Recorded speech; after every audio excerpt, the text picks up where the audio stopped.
अच्छा, इस बार जो है वो हमने ग्राफिकल रिप्रेजेंटेशन से स्टार्ट करना है। और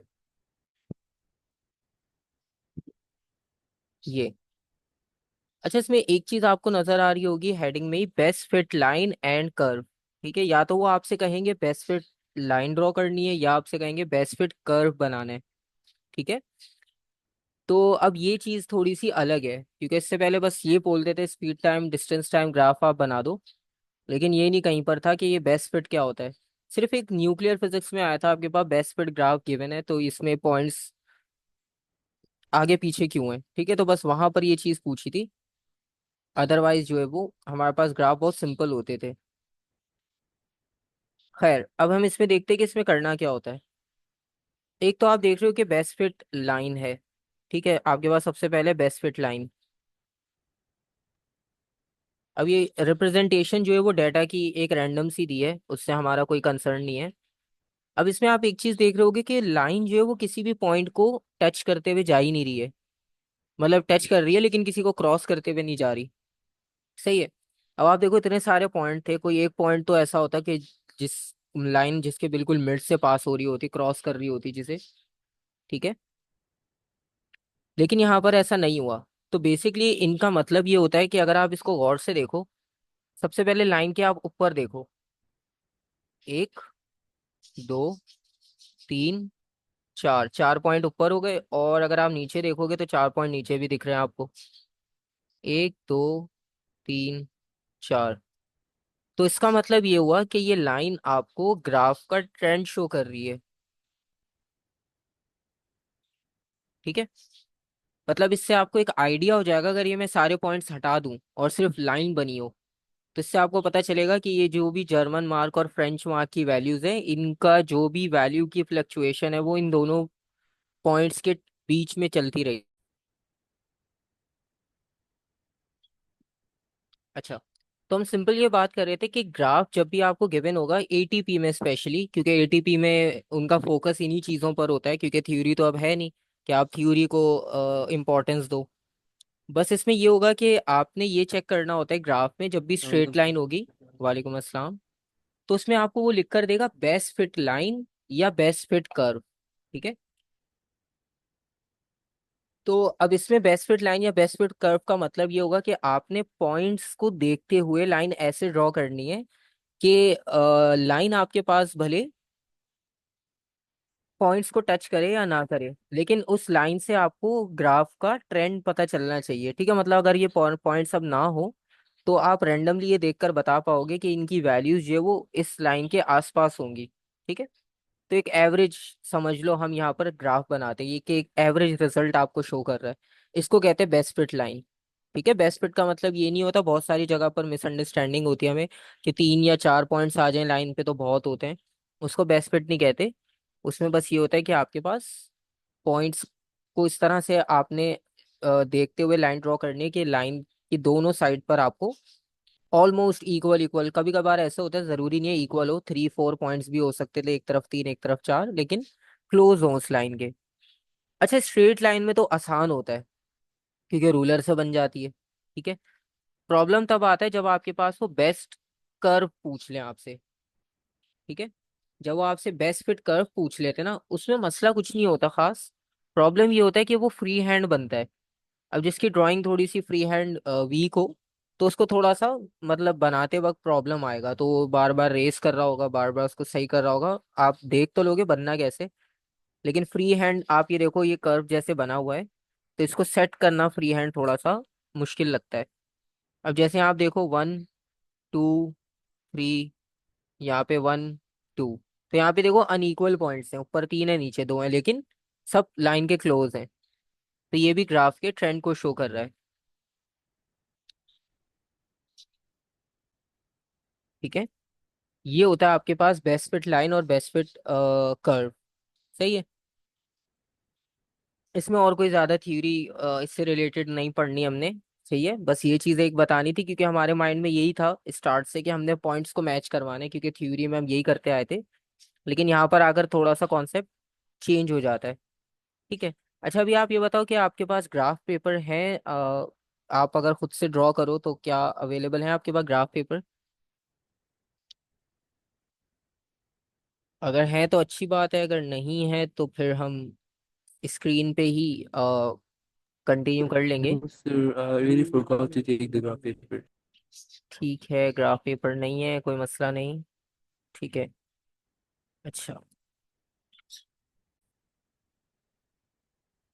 अच्छा, अगर आपके पास ग्राफ पेपर है तो आप उस पर भी प्रैक्टिस कर सकते हो साथ साथ, ठीक है। अगर नहीं है तो भी कोई मसला नहीं है। ये कि आज हम ये पढ़ लेंगे तो फिर आप डेफिनेटली खुद से प्रैक्टिस कर सकते हो, चाहे तो उस पेज का प्रिंट आउट निकाल के उस पर आप कर लेना मार्किंग, या अलग से ग्राफ बुक पे आप करना चाहो ग्राफ बुक पे भी कर सकते हो, बस ग्राफ होना चाहिए। चाहे प्रिंटेड हो चाहे ग्राफ बुक का पेपर हो, उसमें कोई मसला नहीं है। अच्छा, अभी हम जर्नल फिजिक्स के ही टॉपिक पर हैं, ठीक है। अभी हम जर्नल फिजिक्स को ही फोकस कर रहे हैं, और उसी के क्वेश्चंस को ज़्यादा भी हम फोकस कर रहे हैं, ठीक है। मतलब पैटर्न आपको समझ आ गया, जैसे ग्राफ का पैटर्न है ना वो हम देखेंगे, तो अब थर्मल का क्वेश्चन है, इलेक्ट्रिसिटी का क्वेश्चन है, या आपके पास जर्नल फिजिक्स का है, ग्राफ एक जैसा बनता है वैसा ही बनेगा सब में, वही ट्रेंड फॉलो करना है आपने, उसमें कोई नई चीज़ नहीं है, ठीक है। अब जैसे अलग अलग जो टाइप की कैटेगरीज के क्वेश्चन है ना, सिर्फ बस आपको करवाने का मकसद यही है कि आपको हर कैटेगरी का पता चल जाए कि कौन सी कैटेगरी का क्वेश्चन आए तो उसको कैसे करना है, ठीक है। अब वो चाहे किसी भी सेक्शन का हो, उससे कोई फर्क नहीं पड़ता, ठीक है। वर्किंग आपकी एक जैसी रहेगी। अच्छा, अब यहाँ पर जैसे एक क्वेश्चन है, ये थोड़ा सा डिटेल भी है और इसमें ग्राफ भी है। इसमें बहुत सारे क्वेश्चन में डायग्राम्स आपको एक दूसरे से मिलती जुलती नजर आएंगी अक्सर, क्योंकि एक्सपेरिमेंट्स खुद से नहीं बनाते वो, ये वही एक्सपेरिमेंट्स होते हैं जो एक्चुअली लैब में परफॉर्म भी किए जा सकते हो, प्रैक्टिकली पॉसिबल भी हो, ठीक है। रैंडम ऐसी कोई एक्सपेरिमेंट नहीं बनाते, जैसे फ्री फॉल का एक्सपेरिमेंट आपको नहीं मिलेगा, क्योंकि वो हम लैब में नहीं कर सकते उस तरह से। खैर, अच्छा, अब इसमें एक स्टूडेंट ने मास किया, determines the mass M R of metre rule. चीजें याद रखना कि कौन सा सिंबल किसका था, बाद में फिर कंफ्यूज हो जाते हैं कि ये कहाँ से आया अचानक। डायग्राम आपके सामने, थोड़ा सा मोमेंट्स वाले टॉपिक से मिलता जुलता एक्सपेरिमेंट है। उसके बाद एक लोड था, student places a circular load of mass 20 gram on the meter rule but in a position different from that shown in figure 1.1। 1.1 में भी आपको उन्होंने लोड दिखाया है, लेकिन फिलहाल अभी हमने यहाँ से कहीं और रखा है, तो इस जगह पर नहीं है, उन्होंने लिखा हुआ है कि 1.1 में जो नजर आ रही है पोजीशन, उस पोजीशन पे लोड नहीं है, उसके अलावा हमने कहीं और रखा है। ये हो गई इनकी पहली बात। दूसरी बात, determine the distance D not of the centre of the load. अब इस लोड का सेंटर आपने जो है वो उसका डिस्टेंस फाइंड आउट करना है from the zero end of the ruler, ठीक है। तो जहां पर जीरो एंड है रूलर का, वहां से लेकर इसके सेंटर तक का डिस्टेंस नोट करना है, ठीक है। आसान सी बात उन्होंने की है। ये क्वेश्चन मुझसे पूछा भी था चैट में, एक ने सेंड करके आपने से। तो इसमें थोड़ा सा ये होता है कि वॉइस नोट या उस पर इतनी क्लैरिफिकेशन नहीं होती, तो क्योंकि ये टॉपिक मैंने करवाना था इसलिए मैंने वहाँ पे आंसर उस वक्त यही कहा था कि हम क्लास में कर लेंगे। अब जैसे रफली मैं अगर एक लाइन बनाऊं, तो ये इसका मिड पॉइंट है, ठीक है। अच्छा, अब हमारे लिए प्रॉब्लम ये है कि हमें आधा रूलर तो दिख नहीं रहा जहाँ ये ऑब्जेक्ट रखा है, ठीक है। अब आप बोलोगे कि हमें रीडिंग कैसे पता चलेगी, तो यहाँ पे आपने थोड़ा सा टेक्निकल अप्लाई करना है कॉन्सेप्ट। आपको सिक्स नजर आ रहा है थोड़ा बहुत, ठीक है। मतलब आपको ये पता चल रहा है इसका एक बॉर्डर सिक्स को टच कर रहा है और दूसरा एंड नाइन को टच कर रहा है, ठीक है। ये चीज तो हमें पता चल रही है डायग्राम से, जितनी भी हमें नजर आ रही है उससे हमें ये पता चल रहा है यहाँ सिक्स है यहाँ नाइन है। अब सिक्स और नाइन का मिड पॉइंट निकाल लो, ठीक है, ताकि आपको मिड पता चल जाए। आपने सिक्स प्लस नाइन किया, डिवाइडेड बाय टू कर दिया, ये हो गया 7.5। अब एक चीज गौर से आप सुनना यहाँ पर, कि अगर आप सिक्स और नाइन का मिड पॉइंट लो, उन्होंने आपको थोड़ा सा कंफ्यूज करने के भी लिए अक्सर वो लिखते हैं, या आप खुद उससे कंफ्यूज हो जाओ उस लाइन से। जैसे उन्होंने यहाँ लिखा था centre of the load from the zero end of the ruler, तो जीरो से अगर हम यहाँ पर आ रहे हैं तब भी 7.5 बनेगा, ठीक है। और अगर आप इन दोनों का मिड पॉइंट ले रहे हो तो जो आंसर ये 7.5 आया है, यही आपका एग्जैक्ट फाइनल आंसर है, ठीक है। तो अब आप इस स्टेटमेंट को अपनी आंसर के साथ मैच करके देखो, अगर आप जीरो से भी शुरू करते तो डेफिनेटली यहीं पहुंचते, सही है। तो ये आपके पास हो गया आंसर।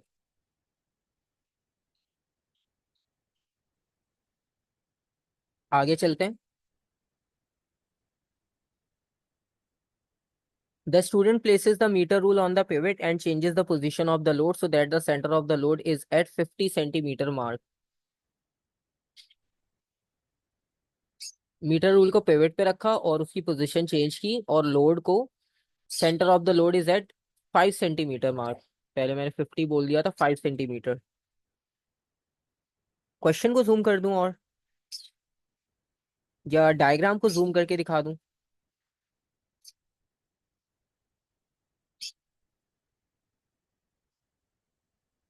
ठीक है। अच्छा, आप ये क्वेश्चन देख लो। इसमें बेसिकली ये है कि लोड को हमने रखा है 5 सेंटीमीटर मार्क पे। अच्छा, अब इसमें देखो हाईलाइटेड टर्म्स को फोकस करना आप। यहाँ पर लिखा हुआ है सेंटर ऑफ द लोड। तो हम लोड के सेंटर को ही फोकस कर रहे हैं, तो उसका सेंटर 5 पर है। ठीक है। क्योंकि लोड, अगर आप एक कॉइन रखो तो कॉइन के दो साइड्स होंगे। अब आप बोलोगे कौन सी साइड 5 पे रखनी है, लेफ्ट राइट? तो कॉइन का सेंटर 5 पे रखना है। ठीक है। अब वैसे तो ये थोड़ा सा मुश्किल है, मतलब जिसको इतना आइडिया ना हो टेक्निकल चीजों का, तो उसके लिए मुश्किल है।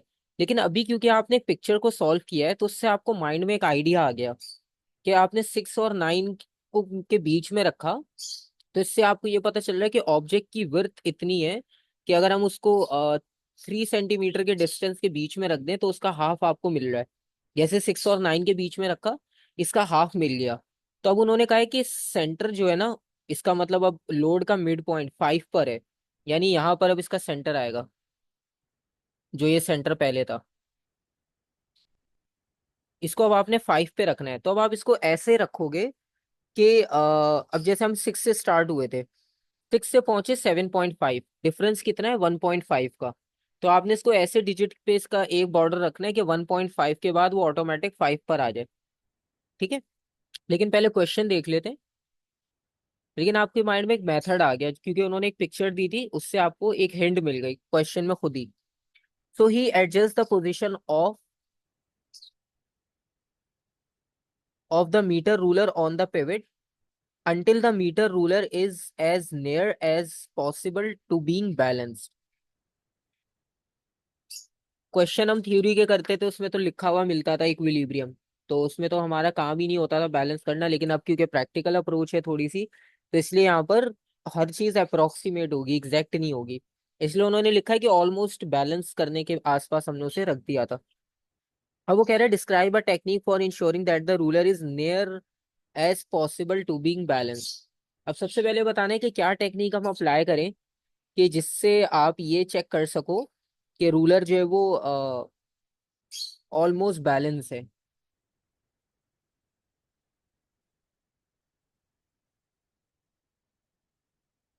तो कुछ आइडिया ऐसा माइंड में आ रहा हो आपके,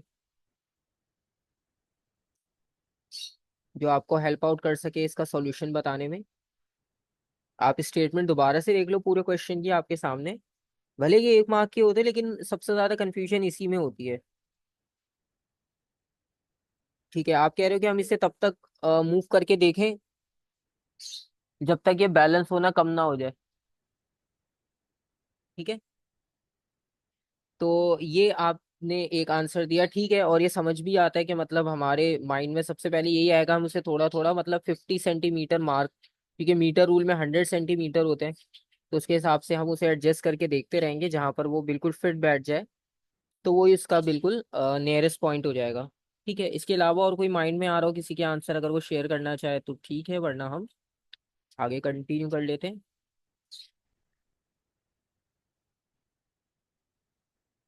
क्योंकि इसमें आपने थ्योरी तो अप्लाई नहीं करनी, तो जितनी आप खुद इसमें अपनी ब्रेन स्टॉर्मिंग करोगे ना, तो उसमें आपको उतना हेल्प मिलेगा अपने खुद के भी क्वेश्चंस को क्लेरिफाई करने में, जब आप प्रैक्टिस कर रहे हो।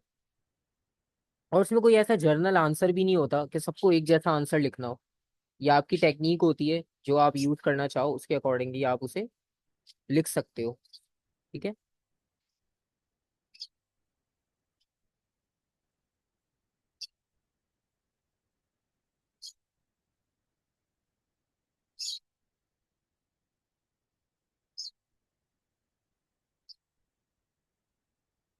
तो अब आप यहाँ पर लिखोगे।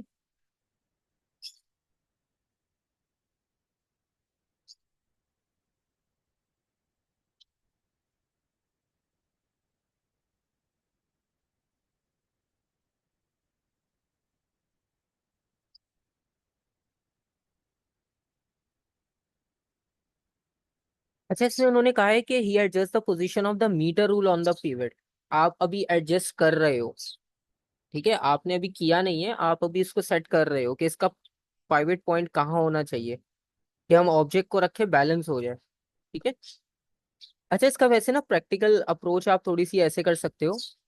जैसे लेट सपोज आपने पहले ऑब्जेक्ट को रखा, ये हमारे पास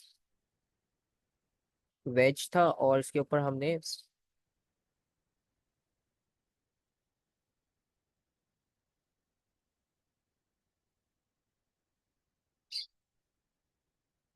अब जैसे हमने यहाँ पर ऑब्जेक्ट रखा हुआ है,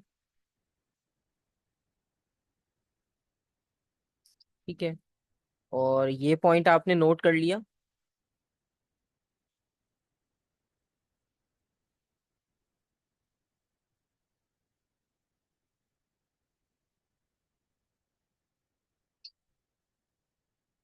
मेजर वैल्यू, ठीक है। अब आपने क्या करना है, ऑब्जेक्ट को रखकर इस तरह से चेक करना है कि जब आपके पास ये यहाँ से बस रोटेट करना शुरू कर देना, हल्का सा भी राइट साइड पे जाना शुरू कर दे, क्योंकि ऑब्जेक्ट राइट साइड पे तो डेफिनेटली रूलर क्लॉकवाइज रोटेट होने की कोशिश करेगा। लेकिन आपने इसकी पोजीशन बस ऐसे एडजस्ट करनी है कि बस ये जैसे ही स्लाइटली मूव करना शुरू करे, तो बस आप वहां पे नोट कर लेना, यहाँ पे ruler just about to tip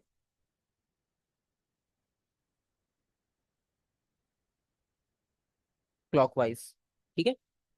तो आपने ऑब्जेक्ट को थोड़ा सा राइट पे रख के देखा कि कहाँ पर ये रोटेट करवाना शुरू करता है, वहां पे एक रीडिंग नोट कर ली। ठीक है। और इसी तरह से फिर इस रूलर को थोड़ा सा लेफ्ट साइड से बढ़ा दिया, फॉर एग्जाम्पल इस तरह से।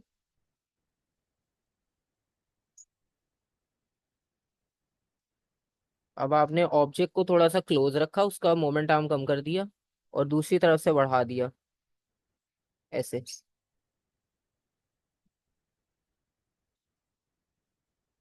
ठीक है, ये ऑब्जेक्ट यहाँ आ गया। इसमें भी आपने जो है वो ये सेंटर वाली वैल्यू को नोट करना है।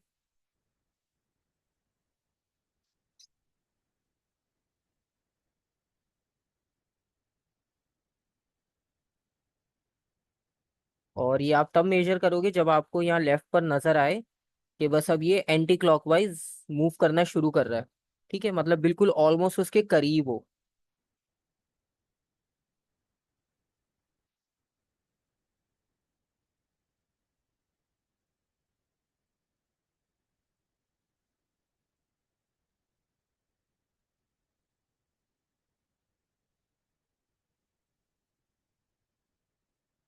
ठीक है। तो ये थोड़ी सी इसमें टेक्निक्स होती हैं प्रैक्टिकली जो परफॉर्म की जाती है, अब क्योंकि आप प्रैक्टिकली कर नहीं रहे हो लैब में, तो आपको इसी तरह से चीजें आहिस्ता आहिस्ता पता चलेंगी कि ये ऐसे होती हैं। ठीक है।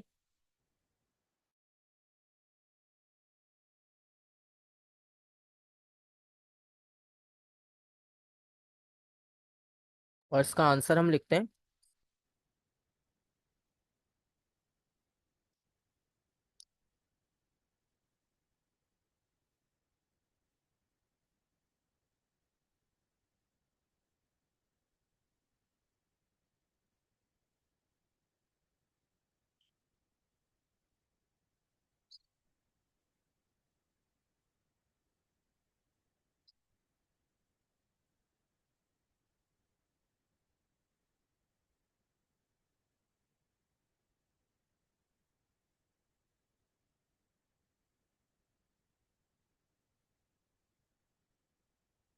हाँ, ये पेपर में आपने ड्राइंग करके नहीं दिखानी, क्योंकि एक मार्क है, अगर आप एक्सप्लेनेशन में जाओगे ना तो वो इतनी डिटेल हो जाएगी, फिर आपके पास स्पेस खत्म हो जाएगा। ठीक है, क्योंकि अभी हम इतना परफेक्ट तो आंसर नहीं लिख सकते ना पहली बार में, कि आप अपने लेवल पे अगर सोचो कि आप 2 लाइंस में कवर भी कर दो और 2 लाइन में आप उतना समराइज भी लिख दो कि आंसर आ जाए। ठीक है। क्योंकि प्रैक्टिकल मेथड है बताने में, इसको डिटेल लगेगी थोड़ी सी, तो इसलिए ये इसकी शॉर्ट फॉर्म आपको मैं बता रहा हूँ। मेथड मैंने आपको ऊपर ड्राइंग डायग्राम में बता दिया, फाइल आपको मिलेगी, आपको उसमें नजर आ जाएगा इस क्वेश्चन के साथ। आंसर में आप ये लिख सकते हो, place object and ruler and use the idea of just to tip one way and then the other वे।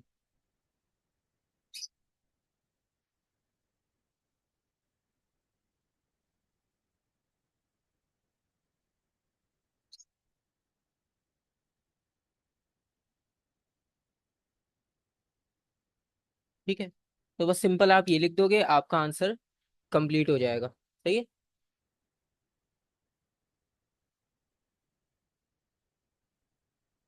आपने जो आंसर बताया था ना स्टार्ट में, ये वही चीज है, बस इसको हमने एक स्पेसिफिक टर्म के साथ लिख दिया, क्योंकि वो टर्म हमारे स्पेसिफिकेशंस में होती है सिलेबस के। तो जब आप ये लिखते हो तो उनको पता चल जाता है कि हाँ आपने सिलेबस पढ़ा है, तभी आपको ये टर्म पता चली है। ठीक है, वरना ये टर्म नॉर्मली हमें पता नहीं चलती। सही है, तो इसमें पिवट हमें नहीं पता था, तो हम वही फाइंड आउट करना चाह रहे थे कि हम कहाँ रखें कि ये, क्योंकि हमारे पास ऑब्जेक्ट एक है ना, ये देखो ऑब्जेक्ट एक है, तो इसको बस बैलेंस करना है, तो कि ये दोनों तरफ रख के देख लेंगे हम कि एग्जैक्टली पिवट, क्योंकि अक्सर ये होता है मीटर रूल हमारे पास यूनिफॉर्म नहीं होते, मतलब लैब में पड़े होते हैं, थोड़े थोड़े टाइम बाद वो कहीं से टूट गया तो वहां से मास कम हो जाता है, तो उसका पिवट हमेशा बीच में नहीं होता, तो वो थोड़ा सा आगे पीछे शिफ्ट हो जाता है इस वजह से। खैर वो इस तरह के क्वेश्चन आगे आएंगे तो हम वो देखेंगे। अब इसने ये सारी मार्किंग की है, कुछ कैलकुलेशंस की। ठीक है, he calculate the distance a between the 5 centimetre mark and the pivot, ये डिस्टेंस ए निकाला है इसने, और डिस्टेंस बी भी निकाला है इसने। ठीक है, उसके बाद ए और बी आप देख सकते हो यहाँ पर, और इसने प्रोसीजर रिपीट किया इन सब मासेस के लिए, और रिजल्ट्स आपके सामने ये रहे। ठीक है, पहला वाला रिजल्ट नहीं लिखा हुआ वो आप खुद लिख देना, बी अपॉन ए करना है आपने, तो आप बी अपॉन ए का मतलब है 5.5 डिवाइडेड बाई 39.5, 0.139, आप उसे 0.14 भी कर सकते हो, क्योंकि 2 डेसिमल पॉइंट्स तक वैल्यू लिखिए तो आप भी 2 डेसिमल तक लिख सकते हो। ठीक है, ये हमारे पास एक मार्क यहाँ से कंप्लीट हो गया। अब आएगा आपके पास ग्राफिकल रिप्रेजेंटेशन। अब ये देखो उन्होंने क्लियरली लिखा हुआ है कि ग्राफ किसका बनेगा, एम ओवर जी। ठीक है, एम को आपने रखना है वाई एक्सिस पे, और बी ओवर ए को रखना है आपने एक्स एक्सिस पे, इन दो के बीच में ग्राफ बनना है। तो ये देखो खुद सारी चीजें आपको बता दी, आपको याद नहीं करना पड़ेगा कि इसमें इस चीज को यहाँ रखा जाता है, वो सब आपको पता है। ठीक है, और क्लियरली लिखा हुआ है बेस्ट फिट लाइन बनानी है। ठीक है, तो बेस्ट फिट लाइन इजी होती है, कर्व में प्रॉब्लम होती है। सही है, अब करना कुछ भी नहीं है, पॉइंट्स गिवन है, अगर आपके पास ग्राफ पेपर है तो अच्छी बात है। अब सबसे पहली चीज स्केलिंग आपने खुद करनी होगी, यहाँ पर अक्सर हम फंसते हैं, क्योंकि हम स्केल में नॉर्मली जब थ्योरी का पेपर करते थे तो वहां तो हमें वैल्यूज गिवन होती थी एक्स और वाई पे। अब यहाँ पर जो है वो स्केलिंग आपने खुद करनी है, तो स्केलिंग ऐसी सेलेक्ट करनी होती है आपने कि आपका ग्राफ पेपर से वो बाहर ना चली जाए वैल्यू, और इतनी छोटी भी ना हो कि आपको खुद समझना है और ना आप समझा पाओ किसी को। ठीक है, ये होती है इसमें सबसे इंपॉर्टेंट चीज जो आपको प्रैक्टिस करनी है यहाँ पे। ठीक है, बना तो ग्राफ कोई भी लेगा, लेकिन मेजरमेंट्स प्रॉब्लम आएंगी। अब जैसे यहाँ पर आप देखो इस बार छोटा ग्राफ दिया हुआ है, यहाँ पर देखो ग्राफ छोटा है, फुल पेपर पे नहीं है, हाफ पेपर पे। कभी फुल पेपर का भी ग्राफ होता है, तो हम दोनों देखेंगे। फुल पेपर वाला भी इसलिए नहीं स्टार्ट करवाए, फिर स्क्रीन बार बार ऊपर नीचे मूव करनी पड़ेगी, तो आपको थोड़ा सा प्रॉब्लम आएगी। अच्छा, अब यहाँ पर देखो 1 2 3 4 5, 5 बड़े बॉक्सेस हमारे पास हैं, 10 10 यूनिट्स वाले। ठीक है, इसी तरह 1 2 3 4 5, 5 5 है, तो पूरा एक स्क्वायर बॉक्स है। अच्छा, वाई एक्सिस पे हम प्लॉट करेंगे, सॉरी एक्स पे बी ओवर ए को प्लॉट करना है हमने, और इसकी वैल्यू सेंटीमीटर में ही है। वाई एक्सिस पर किसको प्लॉट करना था, एम को, जो कि ग्राम्स में। अच्छा, बहुत आसान सा काम होता है, आपने स्केल अपनी मर्जी से चूज करना है, ये मैं यहाँ पे लिख रहा हूँ, आपने नहीं लिखना होगा, आपने बस शो करके दिखाना है। फिर मैं सिर्फ समझाने के लिए यहाँ लिख रहा हूँ ताकि हमें याद रहे हमने कैसे किया था। ठीक है, क्योंकि बाद में देखोगे तो हम भूल जाते हैं कि ये क्यों लिखी थी, वैल्यूज कैसे ली थी। अच्छा, अब आप पहले मास देख लो। मास की वैल्यूज बहुत आसान है, 20, 40, 60, 80, 100। राउंड फिगर है, आराम से आप सेट कर सकते हो। 5 बॉक्सेस थे, 5 ही वैल्यूज हैं। ठीक है, तो आप इसको बड़े आराम से सेट कर सकते हो।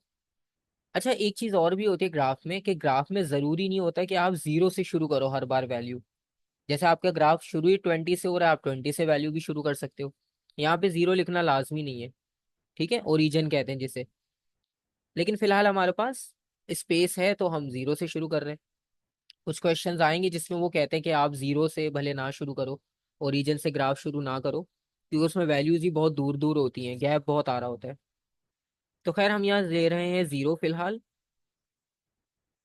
और ये वैल्यू हम लेंगे 20। ये वैल्यू हो जाएगी 40। इसी तरह से 60, 80, और ये 100। ठीक है, एक और इम्पॉर्टेंट चीज। अब क्वेश्चन ये है कि आप शायद ये क्वेश्चन माइंड में आयो कि हम कहाँ तक वैल्यूज लिखें। अब जैसे ये वैल्यू बिल्कुल लास्ट बॉक्स को टच कर रही है, तो ये सही होगी या गलत। ठीक है, या मिनिमम हम कितना ग्राफ कवर करें। ठीक है, तो आपके पास एटीपी की स्पेसिफिकेशन में इंपॉर्टेंटली आपके पास ये कहा जाता है कि आपका जो ग्राफ है, अगर उसको 75% आपने यूज कर लिया। जैसे आप 5 बॉक्सेस हैं, तो 5 बॉक्सेस में से आप आइडिया ले सकते हो कि 3 बॉक्सेस तक भी अगर आपका ग्राफ जा रहा है, तो 3.5 तक, तो ऑलमोस्ट 75% तक हम पहुंच जाएंगे ग्राफ के। तो ग्राफ पूरा कवर करना जरूरी नहीं है। और मिनिमम कितना कवर करें, तो उसका आंसर ये कि 75% तक ग्राफ कवर होना चाहिए। ये इसमें टेक्निकल आपके पास एक कॉन्सेप्ट होता है, ये आपने माइंड में रखना है। तो ग्राफ इतना छोटा ना हो कि आधे में ही ग्राफ खत्म कर दो आप। ठीक है, जैसे यहाँ 5 बॉक्सेस हैं, तो ऐसा नहीं कि आप जहाँ 60 लिखा हुआ ना इतने में ग्राफ बना दो और बाकी ऊपर ग्राफ खाली पड़ा रहे। ऐसा भी नहीं करना आपने। ठीक है, क्योंकि वो टेक्निकली गलत हो जाएगा, मार्क्स वो आपको 4 में से जो है वो 2-3 ही देंगे फिर। ठीक है, डिपेंड करता है कि बाकी ग्राफ आपने कितना सही बनाया है, कितना गलत बनाया है। सही है, ये चीज़ हो गई। और 75% कवर होना चाहिए, लेकिन अभी हमारे पास फुल कवर हो रहा है, तो हम सही है, हमारा जो है वो प्रॉब्लम नहीं होगा। जो इससे छोटा बना रहे होंगे, प्रॉब्लम उनके लिए आएगा, उनको सोचना पड़ेगा कि उन्होंने कितना कवर किया है। ठीक है, खैर अब हमारे पास वाई एक्सिस पे,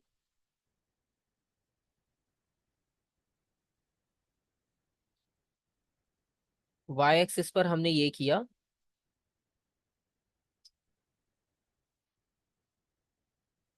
कि जो 10 स्मॉल यूनिट्स थे, उसको हम इक्वल ले रहे हैं 20 ग्राम्स के।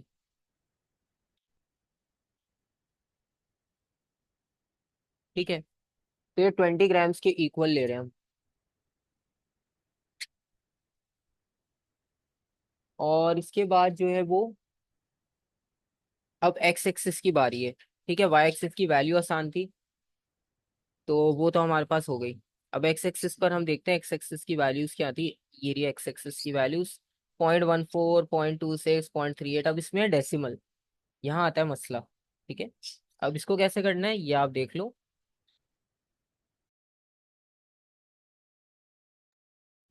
अच्छा, ये वैल्यूज आपके सामने। ठीक है, और अब आप इसमें से ये देखकर बताओ कि जो ग्राफ में ये बॉक्सेस थे, 5 बॉक्सेस हैं। 5 बॉक्सेस का मतलब ये कि 10, 20, 30, 40, 50, 50 स्मॉल यूनिट्स हैं। स्मॉल यूनिट्स का मतलब ये, इस एक छोटे बॉक्स की बात हो रही है, इसको हम यूनिट कह फिर रहे हम हैं। ठीक है, 1.5 से बना सकते हैं एक बार।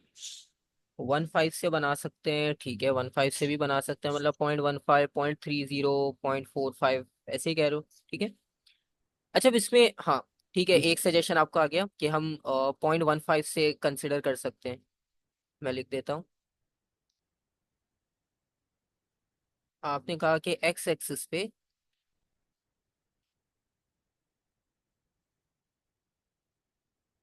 0.15 के लिए 10 यूनिट्स कवर करेंगे हम। ठीक है, ये भी सजेशन सही है। अच्छा, अब हमारे पास एक बार देख लेते हैं मैक्सिमम वैल्यू कितनी थी। अच्छा, मिनिमम वैल्यू है 0.14, वो भी आ जाएगी। मैक्सिमम है 0.67। 5 बॉक्सेस हैं तो 0.15 को अगर आप मल्टीप्लाई करोगे, ठीक है, तो 5 बॉक्सेस तक आप देख सकते हो कि हम 0.75 तक कवर कर सकते हैं मैक्सिमम। तो इसका मतलब है ये सारी वैल्यूज इस रीडिंग के अकॉर्डिंगली हम सेट कर लेंगे, ठीक है। अच्छा, अब इसमें आपने ये वाली बात तो कर ली। अब इसमें दूसरी चीज क्या होगी कि जब आप 0.15 लिखोगे ना वहां पे, तो थोड़ा सा एक मसला पता है क्या आएगा, फिर 0.14 ढूंढना मुश्किल हो जाएगा आपके लिए, ठीक है। अब 0.15 तो कर दिया, अब 0.15 का मतलब क्या है,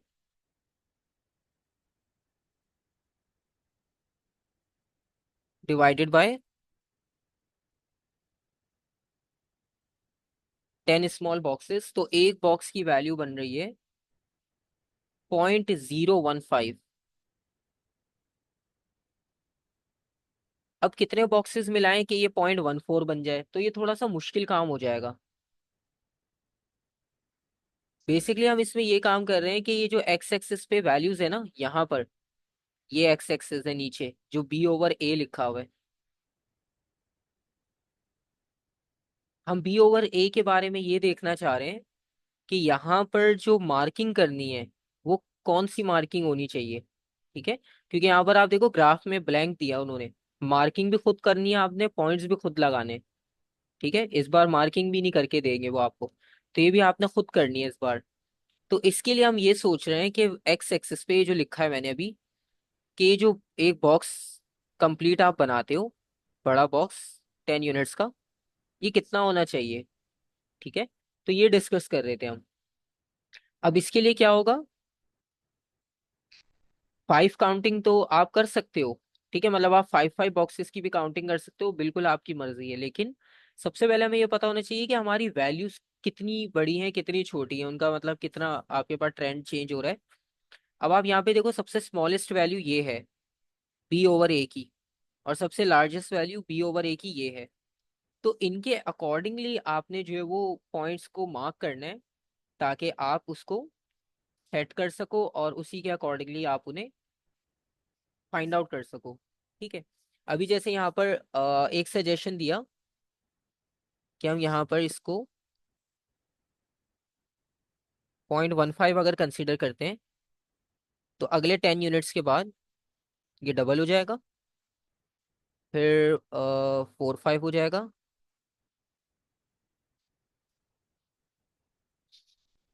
60.75।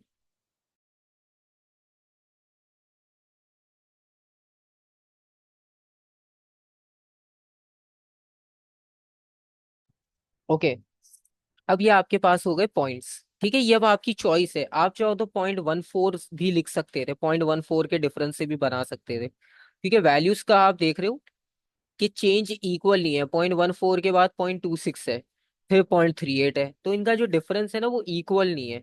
तो ऐसा कोई जरूरी नहीं है कि हर बार इक्वल वैल्यूज मिले। वो तो मास की वैल्यू कुदरती हमें इस तरह से मिली है कि 20 के बाद 40, 40 के बाद 60 इक्वल चेंज आ रहा था, तो वो एक समझ आ गया आसान सा। लेकिन बी अपॉन ए की वैल्यू एक जैसी नहीं है, उनका डिफरेंस भी एक जैसा नहीं है। तो हर बार ऐसा नहीं होगा कि वैल्यू आपको एक जैसी मिले, ठीक है। तो इस चीज पे हम फोकस नहीं करेंगे कि हमारे पास हमेशा वैल्यू एक जैसी आएगी।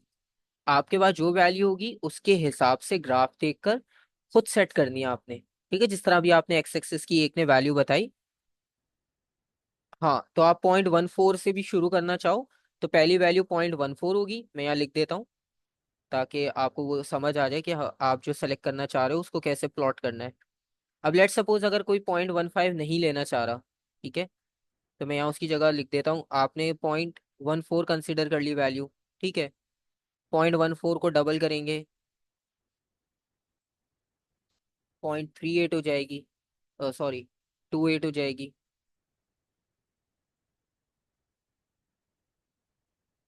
ठीक है। फिर ये हो जाएगा 0.42,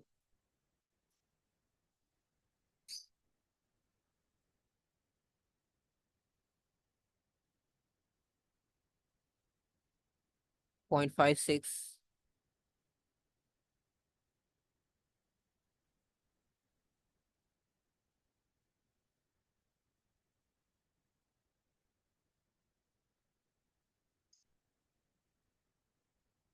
ठीक है।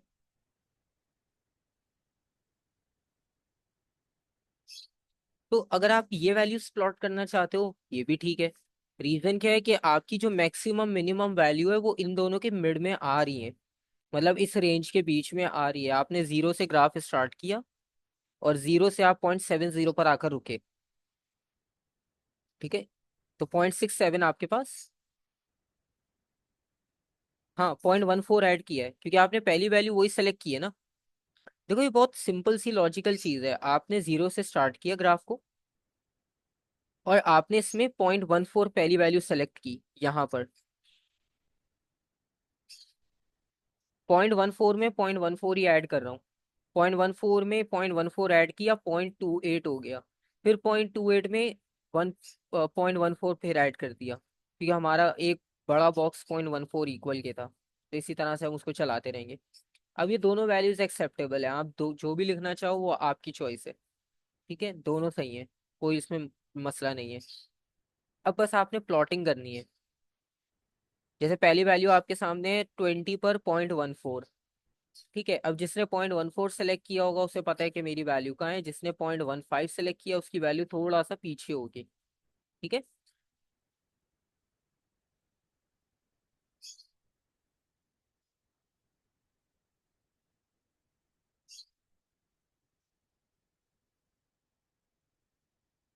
तो अब यहाँ पर आपने, अब अगर इसमें वही बात है अगेन कि अब आपने ग्राफिकल रिप्रेजेंटेशन को फॉलो करना है। ठीक है।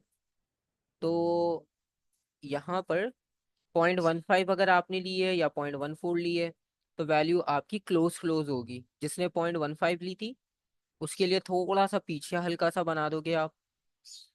ठीक है। यहाँ पर,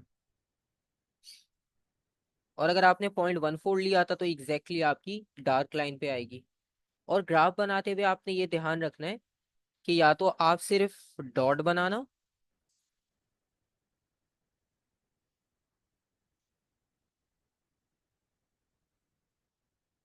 ग्राफ बनाते हुए एक चीज का आपने और ध्यान रखना है कि जो मार्किंग्स होती है ना,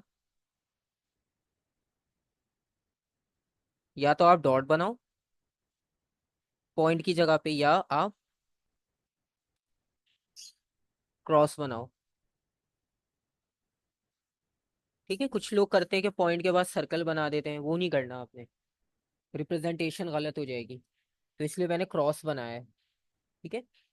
तो इस तरह से बस आपने अब इसको वैल्यूज देखते जाना है और ग्राफ प्लॉट करना है। 20 के बाद 40 था, 40 पे वैल्यू देख लेते कितनी है।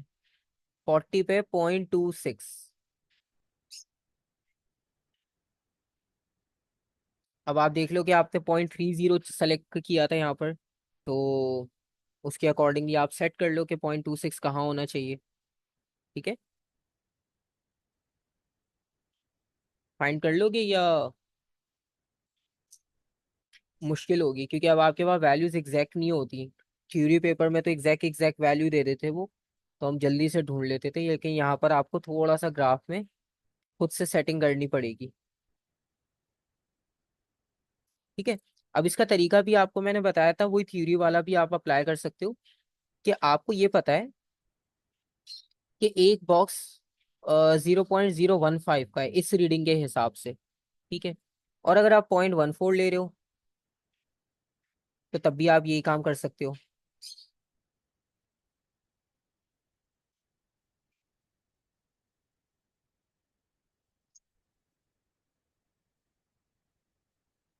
ये एक यूनिट की वैल्यू बता रहे हैं। एक छोटा बॉक्स इस वैल्यू के इक्वल है। इसके हिसाब से अब आप अपनी वैल्यूज को इंक्रीज करके और अपनी डिजायर्ड वैल्यू ढूंढ सकते हो। ठीक है।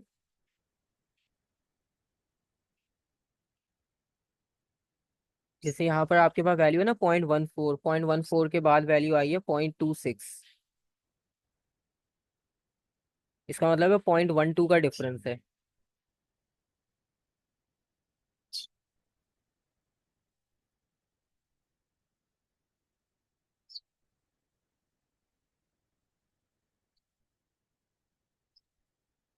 अब मैं इसकी वर्किंग आपको समझा देता हूँ। ठीक है, ये आप बहुत ध्यान से देख लो। क्योंकि मसला ये आएगा कि कितने बॉक्स के बाद एग्जैक्ट आपकी वैल्यू आएगी, ये कैसे पता चलेगा हमें। ठीक है, क्योंकि अगर आप अभी इस पॉइंट को फोकस करो, 0.26 को। ठीक है, अब 0.26 को अगर हम ग्राफ में ढूंढे यहाँ पर, तो एग्जैक्टली आप बॉक्स फाइंड नहीं कर पाओगे डायरेक्ट, ऐसा ही है। क्योंकि 0.15 पहले था और उसके बाद 0.30 आ गया। अब 0.26 कहाँ होगा एग्जैक्टली आप नहीं पता लगा सकते, या किस बॉक्स के करीब होगा ये भी नहीं आपको पता चलेगा। ठीक है, मतलब फौरन से देखकर। तो अब इसके लिए हम क्या करें। ठीक है, अब ये क्वेश्चन है। इसको करने के लिए बहुत आसान सा तरीका होता है आपके पास। अब क्योंकि एक्स और वाई एक्सिस की वैल्यूज तो आपने मार्क कर दी, वो तो अब बदलेंगी नहीं, वो तो फिक्स हो गई। तो अब इससे आगे का काम करना है हमने। अब आप जाओ अपनी वैल्यूज पे दोबारा। जिसने 0.15 लिया था वो भी, जिसने 0.14 लिया था वो भी, दोनों ने एक जैसा काम करना है। ठीक है, सिर्फ वैल्यूज का ही तो फर्क है। अब आपने क्या किया, पहले हम बात करते हैं 0.15 वाले की। ठीक है, अब जिसने ये सिलेक्शन की थी पॉइंट्स की, उसके लिए क्या प्रोसेस होगा, वही सेम प्रोसेस 0.14 के लिए होगा। ठीक है, आपने पहले ये चेक करना है इन दोनों वैल्यूज का डिफरेंस कितना है। ठीक है, इन दोनों वैल्यूज की आप डिफरेंस को देख लो।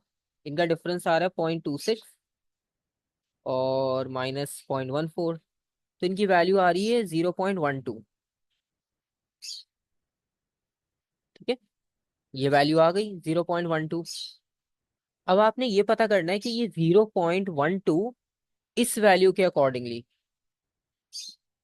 कितने बॉक्सेस कवर कर सकता है। ठीक है, मतलब कितने बॉक्स हम चलें आगे कि हमें ये 0.12 का डिफरेंस मिल जाए। ठीक है, तो अब आपने क्या किया,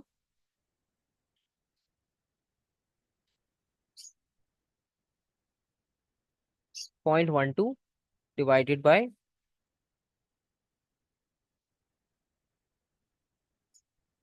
ठीक है, इसके बाद आंसर आ गया 8। इसका मतलब है 8 बॉक्सेस कवर कर लो तो आपको ये वैल्यू मिल जाएगी, 2.26। ठीक है, इसी तरह से आप दूसरे के लिए भी यही काम कर सकते हो। थोड़ा बहुत डिफरेंस आएगा क्योंकि वैल्यूज बहुत क्लोज हैं, उसमें 9.333 आएगा।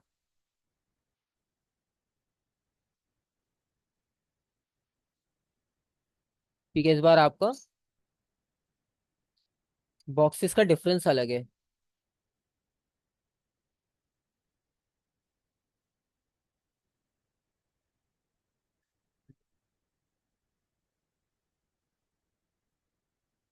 अब आप मुझे बताओ यहाँ तक कोई क्वेश्चन, कोई कंफ्यूजन। ये एक बार समझने की चीज है, एक में सही से समझ लिया ग्राफ में ना, फिर सब में ऐसे ही अप्लाई होगा। क्योंकि ग्राफ आपने खुद से बनाना है पूरा।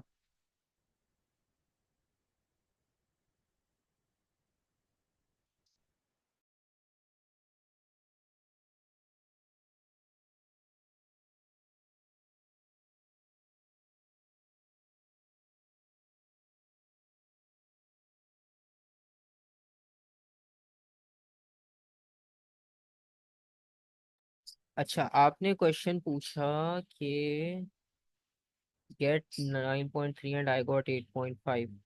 अच्छा, आपने पता है क्या किया होगा, आपने दो वैल्यूज को मिक्स नहीं करना। देखो मैंने दोनों के लिए अलग अलग लिख कर दिया है।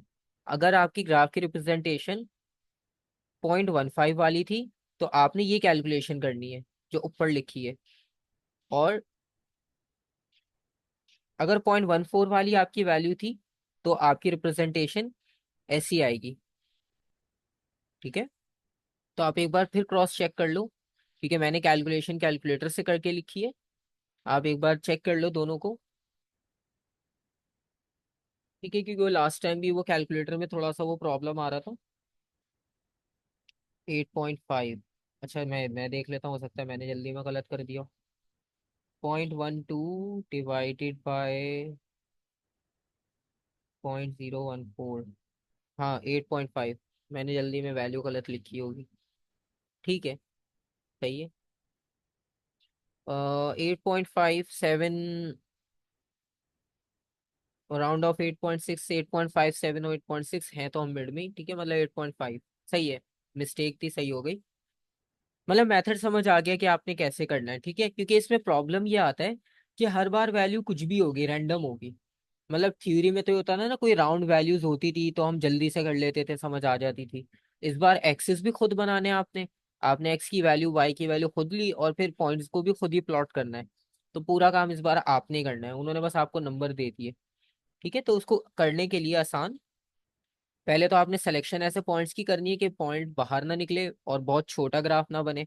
75% कवर होना चाहिए, पहली बात हमने ये फोकस की। दूसरी बात कि पहला पॉइंट तो मार्क हो गया, लेकिन अब जो बीच वाले पॉइंट्स हैं इनको कैसे काउंट करें, क्योंकि डेसिमल में वैल्यूज हैं छोटी छोटी। राउंड फिगर होती तो काउंट करना आसान होता है। तो इसको काउंट करने का भी तरीका आपको बता दिया कि आप दोनों वैल्यूज का डिफरेंस देख लो कितना आ रहा है, फिर उसके आगे चलते जाओ। सही है। अब क्योंकि हम फर्स्ट वाले पार्ट पे चल रहे थे इस पे, तो हमने इसके अकॉर्डिंगली 8 यूनिट्स के बाद सेकंड पॉइंट को मार्क करना है 40 पे। तो 8 यूनिट्स के बाद यहाँ पर, मतलब 8 यूनिट्स कवर हो गए, ये रहा। सही है। इसके बाद आगे चलते हैं। अब आप थर्ड वाले जो पॉइंट है ना, अब आप इसके मुझे बॉक्सेस काउंट करके बताओ कि कितने बॉक्स के बाद अब मैं नेक्स्ट पॉइंट लगाऊं। 60 तो हमें पता है, लेकिन ये अब आगे वाला आप बताओ कि कितने बॉक्स के बाद।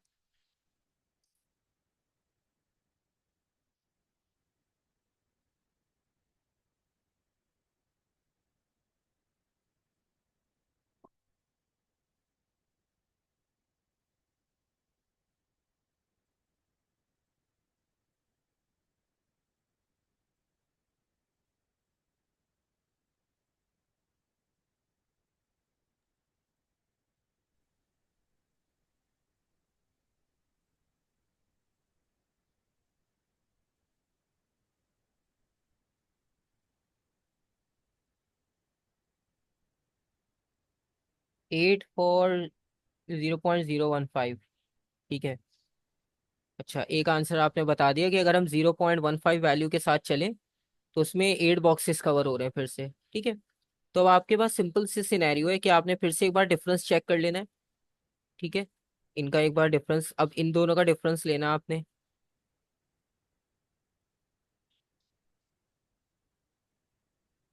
अब 0.12 आ रहा है, तो 0.12 आ रहा है तो डेफिनेटली वही रहेगा, पहले वाला सिनेरियो। ठीक है, 0.12 है। यस, ठीक है। तो अब आपको देखो मतलब समझ आ गया कि करना क्या है। ठीक है, बस करवाने का रीजन ये था कि आप इस चीज को पिक कर पा रहे हो या नहीं। तो सही है। सही है। अब आगे चलते हैं, अब 8 बॉक्सेस फिर काउंट कर लेते हैं। वह एक इसको कंप्लीट करें ताकि हम लाइन भी ड्रॉ करना देख लें कि लाइन कहाँ ड्रॉ करेंगे हम फाइनल। ये आ गया है यहाँ पे।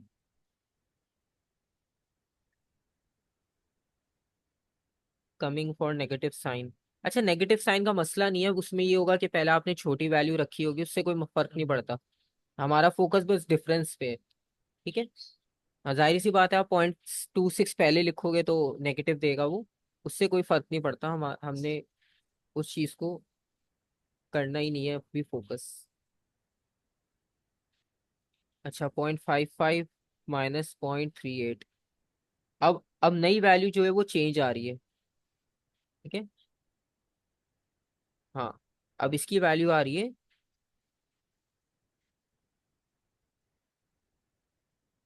0.17। 0.17। अच्छा, ये 11 हमारे पास ज्यादा हो रहा है। इस ये तो 10 से भी क्रॉस हो जाएगा।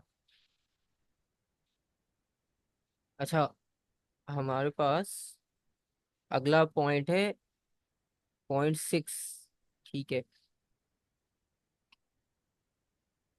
अच्छा अच्छा, हाँ एक चीज इसमें हमने थोड़ा सा मिस की है, 1 मिनट। हमारे प्रीवियस पॉइंट था 0.38। सही है। उससे था पहले 2.26। सही। फर्स्ट वाला पॉइंट तो सही था, 8 डिफरेंस आ गया। 0.28, अब क्योंकि हम 0.28 से डिफरेंस ले रहे हैं ना।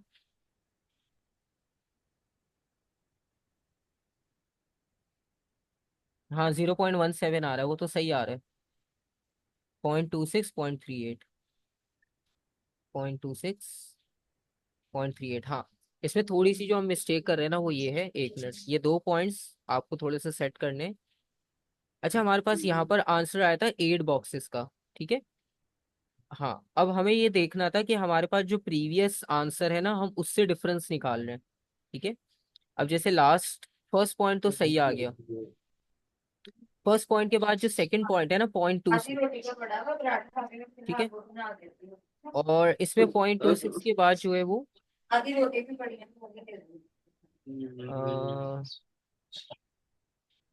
बस पराठा दे। सही है।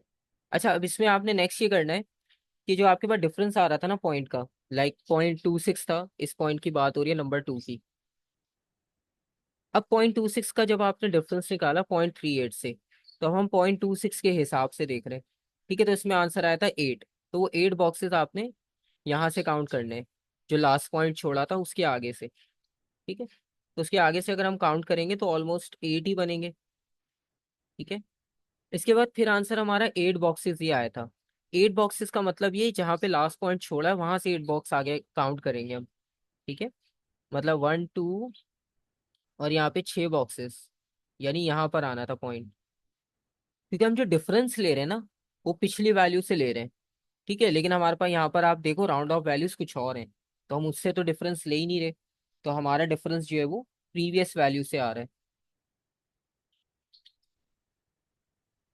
और अगर आप चाहते हो कि आपको एग्जैक्ट अपने सिंपल ग्राफ की रिप्रेजेंटेशन के हिसाब से मिले, तो फिर आपको डिफरेंस अपनी ग्राफ की वैल्यू से लेना पड़ेगा।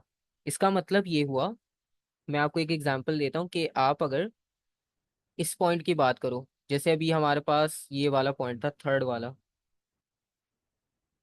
ठीक है। थर्ड वाले में आपने क्या किया, 0.38 का डिफरेंस लिया 0.26 से। ठीक है। लेकिन अगर आप ग्राफ में देखो तो आपके पास राउंड ऑफ वैल्यू क्या है, 0.30, ये। ठीक है। तो अगर आप चाहते हो कि आपको इस बॉक्स से आगे की काउंटिंग पता चले कि कितने बॉक्स, ठीक है, उसके लिए आपको डिफरेंस भी इससे लेना पड़ेगा। जैसे यहाँ पर था 0.38, तो आप यहाँ ऐसे करोगे,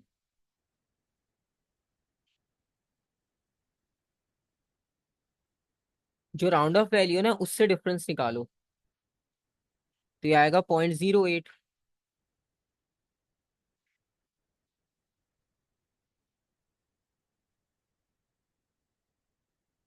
और अब आप इसको अपनी ही और जो रिप्रेजेंटेशन थी उससे डिवाइड कर लो।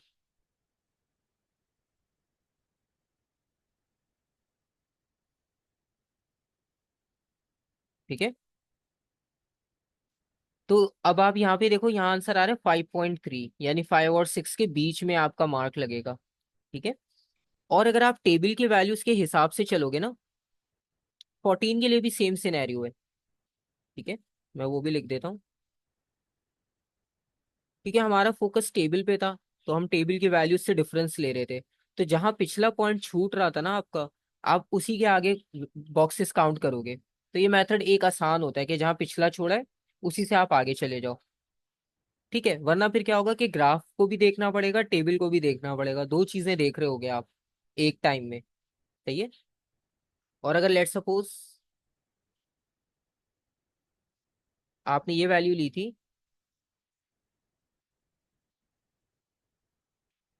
खैर इस क्वेश्चन में ये इन्होंने वैल्यूज डेसिमल में जानबूझ के इतनी वो दी है, तभी इन्होंने ग्राफ छोटा दिया है। वरना आपके पास हर बार ऐसा नहीं होगा कि कॉम्प्लिकेटेड वैल्यू आए, कभी कभी राउंड ऑफ भी आएंगी। इसमें भी आंसर सेम ही आ रहा है। ठीक है। ये चीज समझ आ गई, इसमें कोई क्वेश्चन कोई कंफ्यूजन? अच्छा हाँ, सॉरी, असल में मेरे पास अब वैल्यूज इतनी सारी हो गई ना, लिखना भी मुझे या बताना भी मुझे ये, तो अब मुझे वो मिक्सअप हो रहा है। 1 मिनट, डिवाइड बाय 0.014, हाँ ये 5.7 हो रहा है। तो मतलब अभी भी ये 5 और 6 के बीच में ही है। सही है। तो अगर आप चाहते हो तो ग्राफ के राउंड ऑफ वैल्यू से आप आगे काउंटिंग करो, तो ग्राफ के साथ डिफरेंस लेना, वो यहाँ लिख दिया। ये सब है विद रिस्पेक्ट टू ग्राफ। ठीक है। हाँ। अच्छा, 14 आप कौन सा पूछ रहे हो? 14 तो नहीं है, 0.14 है, उसी का पूछ रहे हो? अच्छा देखो, 0.14 की जो वैल्यू है ना, हाँ, अब 0.14 का जो टेबल है, उसमें जो ये फाइनल रिजल्ट होता है ना, जिससे हम डिवाइड कर रहे हैं, सिर्फ वो यहाँ पर यूज हो रहा है। डिफरेंस तो एक जैसा ही निकल रहा है दोनों का। आप देखो, ऊपर 0.08 तो एक जैसा ही है, बस लास्ट में डिवाइड करते हुए चेंज आ रहा है। ठीक है। तो बस जो डिफरेंस निकालना है ना, वो हमें समझना है। बाकी चेंज तो आप कर सकते हो इजीली। ठीक है।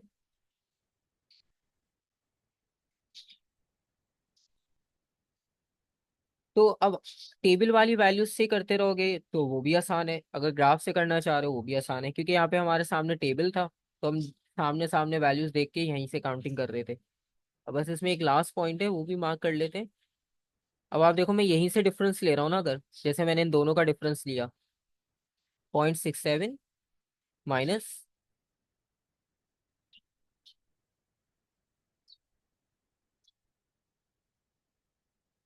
हाँ, क्योंकि हमने जहाँ लास्ट पॉइंट छोड़ा था, या तो उससे आप डिफरेंस ले लो, वरना ग्राफ से ले लो, ताकि आपको मार्किंग आसान हो जाए। अब जैसे अगर मैं इसमें डिफरेंस लेता हूँ 0.67, तो आपने एक आंसर दिया है 8 आ रहा है, तो इसका भी मतलब वही है, 8 बॉक्सेस आ रहे हैं। ठीक है। अब 8 बॉक्सेस अगेन, लास्ट जहाँ वैल्यू छोड़ी है वहां से काउंटिंग करनी है। ठीक है। अब आप ये देखो, लास्ट यहाँ छोड़िए तो ये 5 और 6 के बीच में है। ठीक है। तो ऑलमोस्ट हम 6 कंसिडर करते हैं राउंड ऑफ। तो 1 2 3 4, और यहाँ से भी 4,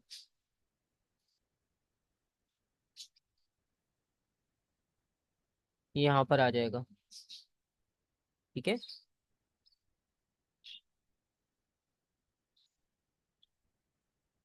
और इसी तरह से अगर आप ग्राफ की राउंड ऑफ वैल्यू से डिफरेंस निकालोगे, तो फिर डेफिनेटली आपको वैल्यू अलग मिलेगी। सही है। हाँ, एक वैल्यू हमने मिस करी है कोई, क्योंकि एक ग्राफ छोटा आ रहा है। ठीक है। एक वैल्यू हमारी मिस हुई है, 80 वाली। 1 2 3 4 वाली मिस हुई है हमारी, ये जो 0.17 हमने लिखा था लास्ट वाला, ये मिस करा है हमने। इसका वैसे आप मुझे अगर डिफरेंस बता दो, लास्ट कितना आया था, 8 ही आया था इसका भी शायद। 0.38, 0.17 आया था ना, 0.17 डिवाइडेड बाय 11.3। अच्छा हाँ, इसके बाद 11 बॉक्स काउंट करने थे हमने, हम यहाँ रुके थे, तो यहाँ से 11 बॉक्स काउंट करने थे। 11.3 बिल्कुल, तो मैं राउंड ऑफ 11 काउंट कर लेते हैं, क्योंकि 0.3 तो मिलेगा नहीं इसमें, इतना छोटी वैल्यू। तो 6 के बाद यहाँ पर 4 बॉक्सेस, और उसके बाद 7 और काउंट करने, 5 6 7 यहाँ पर। बिल्कुल सही। ठीक है। थोड़ा बहुत एरर चलता है, बिल्कुल एग्जैक्ट सबके एक जैसे आंसर्स नहीं होंगे। और उसके बाद फिर 8 बॉक्सेस, 3 ये रहे, और 5। 8 बॉक्सेस आया था हमारा डिफरेंस लास्ट वाला भी। ठीक है। तो इस तरह से आपके पास जो है वो ये पॉइंट्स की मार्किंग हो गई। अब आपके पास रूलर होगा, आप रूलर रखकर देख सकते हो जितने पॉइंट्स लाइन पे आ रहे हैं, ठीक है, जितने नहीं आ रहे हैं उनको आपने बस ट्रेंड फॉलो करवाना है। 11, 11, अब आप इसमें 0.11 पूछ रहे हो? 11 11। अच्छा, 11 ये है कि जहां पिछली लास्ट वैल्यू छोड़ी है ना आपने, जैसे यहाँ पर ये वैल्यू हमने इस लास्ट की थी, यहाँ से 11 बॉक्सेस काउंट करके हमने ये मार्क किया है। ठीक है। क्योंकि वैसे तो हमारे पास 10 यूनिट्स थे ना, तो आंसर 11 आया था, तो वो लास्ट बॉक्स जहाँ छोड़ रहे हैं वहां से काउंटिंग चलेगी हमारी। ठीक है। यहाँ पे हमने स्किप किया, और यहाँ से आप 11 बॉक्सेस काउंट करोगे, और वो इस वजह से आ रहा था, इसके आंसर में 11 बॉक्सेस का जो है वो रिजल्ट मिल रहा था आपको। ठीक है। हाँ, वो जब आप अपनी पास एक बार खुद प्रैक्टिस करोगे ना, दोनों चीजें सामने होगी। अभी तो हमें ऊपर नीचे बार बार स्लाइड करना पड़ता है। अच्छा,